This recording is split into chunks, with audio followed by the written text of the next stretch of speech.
दोस्तों, आज मैं आपके साथ जो शेयर करने जा रही हूँ वो है पॉलिटिकल साइंस क्लास 12th का चेंज हुआ सिलेबस। बहुत सारे स्टूडेंट्स हैं वो पुरानी बुक्स से ही पढ़ रहे हैं, उनको पता ही नहीं है कि सिलेबस थोड़ा-सा चेंज हुआ है। मैं ये नहीं कह रही हूँ जो कि पिछले साल का सिलेबस है वो डिलीट हो गया है जब वो इसमें ऐड नहीं है, वो ऐड है। उसके अलावा इसके अलावा कुछ एक्स्ट्रा टॉपिक्स भी ऐड किए गए हैं। कुछ चैप्टर दूसरे चैप्टर्स के अंदर मर्ज किए गए हैं। आज मैं इसके बारे में आपके साथ डिस्कस करूँगी। पॉलिटिकल साइंस का जो सिलेबस सीबीएसई ने अब थोड़ा-सा उसमें चेंज नहीं कहेंगे मॉडिफिकेशन की है, तो उसके बारे में मैं आपको डिटेल में बताऊंगी। देखो, सबसे पहले फर्स्ट चैप्टर है कोल्ड वॉर एरा। तो कोल्ड वॉर एरा में ओल्ड कंटेंट दिया हुआ है इन्होंने, तो सारे वही टॉपिक है, two super powers, world war, bipolarity. ये जो है ओल्ड कंटेंट ही इसी के अंदर ही ऐड है। तो इसमें जो नया प्रपोज्ड यूनिट है cold war and non alignment movement, ये भी पहले भी था। अब इसमें जो नया ऐड हुआ है वो क्या है, emergence of two power blocs, bipolarity and non alignment movement. ये ही इनका प्रपोज कंटेंट है। मतलब ये तो बिल्कुल वैसे का वैसा ही है, इस फर्स्ट चैप्टर में कोई भी चीज़ चेंज नहीं हुई है। आगे हम देखते हैं सेकंड चैप्टर। सेकंड चैप्टर में new entities in world politics, Russia, Balkan states, central Asian states, introduction of democratic politics, capitalism in post communist regimes, India's relation with Russia and other post communist countries. अब क्या हुआ है इसमें, end of बायोपोलरिटी में अगर आपने देखा होगा तो पिछले साल के सिलेबस में ये बल्कान स्टेट्स और ये middle east crisis, Afghanistan gulf war नहीं था। और ये जो CISR या अरब स्प्रिंग है, इसमें देख रहे होगे आप, ये नए ऐड हुआ है। कौन कौन सा ऐड हुआ मैं आपको बताती हूँ डिटेल में। एंड ऑफ बायोपोलरिटी में नए चीज़ें ऐड हुई है। एक मिडल ईस्ट क्राइसिस, और मिडिल ईस्ट क्राइसिस में अफ़गानिस्तान है, गल्फ़ वॉर है, डेमोक्रेटिक पॉलिटिक्स है इन कंट्रीज़ की, और CIS एंड अरब स्प्रिंग इसमें नया ऐड हुआ है। ठीक है, फर्स्ट चैप्टर कोल्ड वॉर इरा में कुछ भी नहीं है ऐड हुआ, कुछ चेंज नहीं हुआ, लेकिन सेकंड चैप्टर में कुछ मॉडिफिकेशंस हुई है, कुछ नए टॉपिक ऐड किए गए हैं। थर्ड चैप्टर है the USA hegemony in world politics. ये चैप्टर अब डिलीट हो गया, ये चैप्टर अब इसमें नहीं रहा। ये चैप्टर किस में आ गया, ये इसी में आ गया, सेकंड चैप्टर में। यूनिपोलर का मतलब एक सुपर पावर लाइक USA। ठीक है, तो अब USA जो हेजमनी वाला चैप्टर है वो थर्ड चैप्टर नहीं रहा है आपके सिलेबस का। जो आपके पास पुरानी बुक्स है या नई बुक्स भी मार्केट में भी मिल रही है, उसी में भी यही है, third chapter USA hegemony in world politics. लेकिन अब ये चेंज हो चुका है, इस चैप्टर को डिलीट कर दिया गया और इस चैप्टर को कहाँ पे आके मर्ज कर दिया गया, सेकंड चैप्टर के अंदर मर्ज कर दिया गया यूनिपोलर वर्ड के अंडर। मतलब ये नहीं है कि ये सारे टॉपिक्स नहीं आएंगे, ये सारे टॉपिक्स अब किसके अंडर कवर हो रहे हैं, ये अब इसके अंडर यूनिपोलर के अंडर कवर हो रहे हैं। ठीक है, तो यहाँ पे लिखा हुआ है कि थर्ड चैप्टर डिलीटेड हो गया और इस किसके साथ ऐड हो गया, यूनिट 2 मतलब चैप्टर नंबर 2 के साथ ऐड हो गया है। ठीक है, अब जो आपका अगर थर्ड चैप्टर डिलीट हो जाता है तो अब आपका थर्ड चैप्टर कौन सा बनता है, अल्टरनेट सेंटर ऑफ पावर्स। ठीक है, अल्टरनेटिव, ये पुराना नाम है, अब इस चैप्टर का नया नाम बन गया है न्यू सेंटर्स ऑफ पावर। अब इस चैप्टर का नाम क्या बन गया है, याद रखना, ऑल्टरनेटिव की जगह पे न्यू सेंटर ऑफ पावर्स बन गया है। ये आपकी बुक का फोर्थ चैप्टर है, पहले अकॉर्डिंग टू जो ओल्ड सिलेबस है, लेकिन अकॉर्डिंग टू न्यू सिलेबस अब ये चैप्टर नंबर थर्ड बनेगा। ठीक है, तो थर्ड चैप्टर में जो अब जो बाकी तो सारा सिलेबस थर्ड चैप्टर वाला फोर्थ चैप्टर वाला वैसे का वैसे रहना है, लेकिन कुछ नए टॉपिक ऐड किए हैं। आपने देखा होगा कि थर्ड चैप्टर में, फोर्थ चैप्टर में जो अब थर्ड चैप्टर बन चुका है उसमें यूरोपियन यूनियन तो था, एशियन भी था। हाँ, एक चीज़ है जो सार्क, सार्क था जो फिफ्थ चैप्टर में था पिछले साल, वो इस बार फोर्थ चैप्टर में ऐड कर दिया गया है। याद रखना, जो फिफ्थ चैप्टर में सार्क था वो उसको किस में ऐड कर दिया है इन्होंने, फोर्थ चैप्टर के अंदर। मतलब अगर देखा जाए तो थर्ड चैप्टर बनता है, ये थर्ड चैप्टर के अंदर इसको ऐड कर दिया गया है।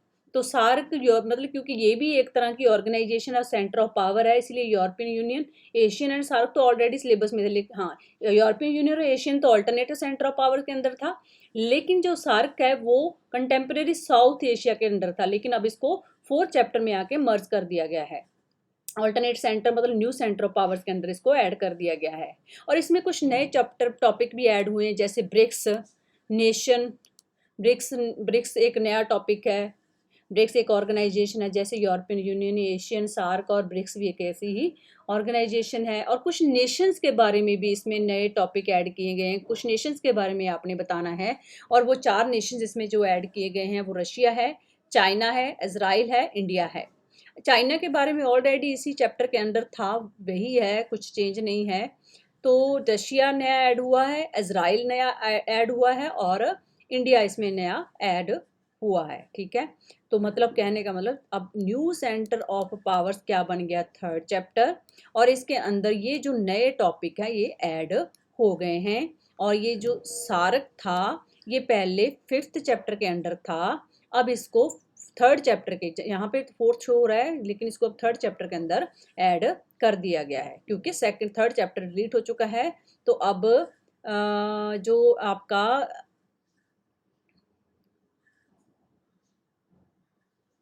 एक मिनट मैं आपको बताती हूँ, जूम ज़्यादा जूम हो गया ये, सॉरी। हाँ, तो जो अब 3rd चैप्टर है वो आपका अल्टरनेटिव सेंटर ऑफ पावर्स मतलब न्यू सेंटर ऑफ पावर्स बन गया है। इसके अंदर ये वाले नए टॉपिक ऐड हो गए हैं। आगे कंटेम्परेरी साउथ एशिया, इस चैप्टर में कोई भी चेंज नहीं है, ये चैप्टर सेम का सेम है जो बुक में पिछले साल की बुक्स में है। इसमें कोई मॉडिफिकेशन नहीं हुई है, कोई नया टॉपिक ऐड ऑन नहीं हुआ। हाँ, इसमें एक था सार्क, वो सार्क अब यहाँ से निकाल के यहाँ 3rd चैप्टर में ऐड कर दिया गया है, ये बात आपने ध्यान में रखनी है। आगे आपका पहले 6th चैप्टर था इंटरनेशनल ऑर्गेनाइजेशन, अब ये चैप्टर 5th बन गया क्योंकि 3rd चैप्टर डिलीट हो गया है। इंटरनेशनल ऑर्गेनाइजेशन में भी कोई ज़्यादा बड़ा चेंज, थोड़ा सा डिटेल में आ गए हैं। यूएनओ तो है ही था, लेकिन और कौन से इनके बारे में डिटेल आ गई है, यूनेस्को के बारे में, यूनिसेफ, ये ऑर्गेनाइजेशन है इंटरनेशनल ऑर्गेनाइजेशंस, इनकी डिटेल में बारे में अब इसमें बताया जाएगा। और सिक्योरिटी काउंसिल की पहले तो एक ऑर्गन के तौर के यूनिट सिक्योरिटी काउंसिल को लिया था, अब डिफरेंट तरीके से इसको यहाँ पे एक्सप्लेन किया जाएगा। तो ये 6th चैप्टर में थोड़ी सी मॉडिफिकेशन हुई है। आगे हम देखते हैं चैप्टर नंबर 7। चैप्टर नंबर 7 में कुछ भी ऐड नहीं हुआ है, ये सेम का सेम है। टेररिज्म हमने पिछले साल भी किया था, सिक्योरिटी की टाइप्स भी की थी, इसमें कोई ज़्यादा बड़ा चेंज नहीं हुआ है सिलेबस इस चैप्टर में। आगे चैप्टर नंबर 8 है, इसमें हाँ पिछले चैप्टर में आपने इन्वायरमेंटल मूवमेंट्स बहुत कम थे, डट इसमें उसमें बारे में डिटेल में होएगा। Global warming, climate change, conservation of natural resources, इनके इसके बारे में थोड़ा सा अब डिटेल में सिलेबस आपका होगा। ठीक है, तो मतलब कोई मेजर मॉडिफिकेशन नहीं हुई है इसमें, जस्ट इनकी एक्सप्लेनेशन ज़्यादा बढ़ जाएगी इस बार। आगे है ग्लोबलाइजेशन, इसमें भी कोई ज़्यादा चेंज नहीं हुआ। हाँ, लेकिन ग्लोबलाइजेशन को कौन कौन से मैनिफेस्टो रखे गए हैं, कौन से नए डिबेट हो रहे हैं, जो भी करंट हो रहा है उसकी डिस्कशंस इस चैप्टर में अब ऐड होएंगी। ठीक है, आगे हम, ये तो था फर्स्ट बुक में मैं आपको फिर एक बार बता देती हूँ। कोल्ड वॉर एरा वैसे का वैसा चैप्टर है। एंड ऑफ बायोपोलरिटी में कुछ नए टॉपिक ये वाले ऐड हो गए हैं। 3rd चैप्टर डिलीट हो गया है। जो 4th चैप्टर है अल्टरनेटिव सेंटर ऑफ पावर, जब इसका नाम चेंज करके न्यू सेंटर्स ऑफ पावर कर दिया गया है और इसमें कुछ नए टॉपिक भी ऐड कर दिए गए हैं, तो ये अब चैप्टर नंबर 3rd बन गया है। चैप्टर नंबर 4th वैसे का वैसा ही, इसमें कोई चेंज नहीं। इसमें जो टॉपिक था सार्क, वो निकाल के अब 3rd चैप्टर यानी न्यू सेंटर ऑफ पावर्स के अंडर मेंशन कर दिया गया है। इंटरनेशनल ऑर्गेनाइजेशंस में कुछ और जो ऑर्गेनाइजेशन थी, जो एजेंसीज थी, उनको डिटेल में एक्सप्लेनेशन दी है। और सिक्योरिटी काउंसिल की एक्सपेंशन कैसे है उसके बारे में, जो करंट सिनेरियो चल रहा है उसकी डिस्कशंस इस चैप्टर में अब थोड़ी सी डिटेल में होगी। पिछले साल भी थी लेकिन इस बार डिटेल में है ये चीज़ें।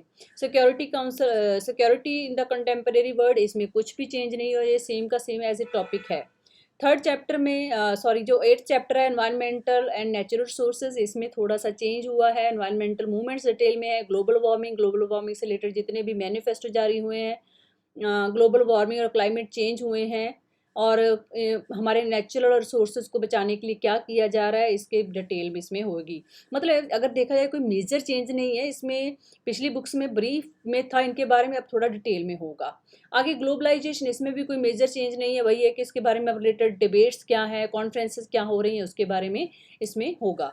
ये तो मैंने बच्चों आपके साथ अभी डिस्कस की है आपके जो मैंने डिस्कस किया है वो है आपका क्लास 12th का सीबीएसई का चेंज हुआ सिलेबस। चेंज का मतलब मॉडिफाई हुआ है आपका सिलेबस। इसमें कुछ नए टॉपिक ऐड ऑन कर दिए गए हैं, कुछ चैप्टर के टॉपिक दूसरे चैप्टर्स के अंदर मर्ज कर दिए गए हैं। तो इसीलिए आपने कंफ्यूज नहीं होना। क्यों? क्योंकि मार्केट में जो आपने बुक्स परचेज कर ली हैं अभी, उनमें ये चेंजेस नहीं आए हैं, ये चेंजेस बाद में आए हैं। और जो विद चेंज सिलेबस बुक्स हैं वो अभी मार्केट में अवेलेबल नहीं है। तो आपने घबराना नहीं है। आपने ये नहीं है क्योंकि ये तो नहीं है कि जो पिछली बुक्स उनकी कोई वैल्यू नहीं है। वो सारा सिलेबस पिछली बुक्स का एज इट है, वो करना ही करना है। उसके अलावा एक्स्ट्रा टॉपिक ऐड हुए हैं, वो आपको जब टाइम टू टाइम करवाए जाएंगे तो आप उसको अपनी बुक के अंदर स्टेपल कर सकते हो या पेस्ट कर सकते हो। ठीक है? तो पुरानी बुक्स भी यूज़फुल है, लेकिन नए टॉपिक्स उसमें ऐड हुए हैं। अगर जिन बच्चों ने नहीं ली उनके लिए तो ठीक है, क्योंकि नए सिलेबस के हिसाब से नई बुक्स जब आएंगी तो वो ठीक है। जिन्होंने ले ली हैं तो वो भी कोई वरी की बात नहीं है, कोई चिंता की बात नहीं है। वो क्या करेंगे, अब अपनी जो ये नए टॉपिक ऐड होने हैं उनको अपनी बुक के अंदर पेस्ट कर लेंगे। पुरानी बुक के सारा सिलेबस एज इट ही है, लेकिन उसके चैप्टर्स के अंदर मॉडिफिकेशन, मैं बार बार बोल रही हूँ, मॉडिफिकेशन हुई है। मॉडिफिकेशन को ध्यान में रखना है। जो नया सिलेबस चेंज हुआ है, ध्यान में रखना है। तो जो सेकंड दोस्तों, मेरे इस पेज को आप लाइक करो, अगर हो सके तो शेयर करो, क्योंकि सिलेबस चेंज हो चुका है। बहुत सारे बच्चों को नहीं पता है सीबीएसई की तरफ से ये जो आई है मॉडिफिकेशन सिलेबस में।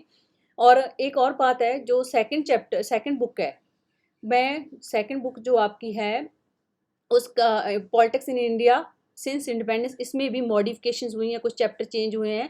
इसको मैं आपको साथ अगली वीडियो में शेयर करूँगी।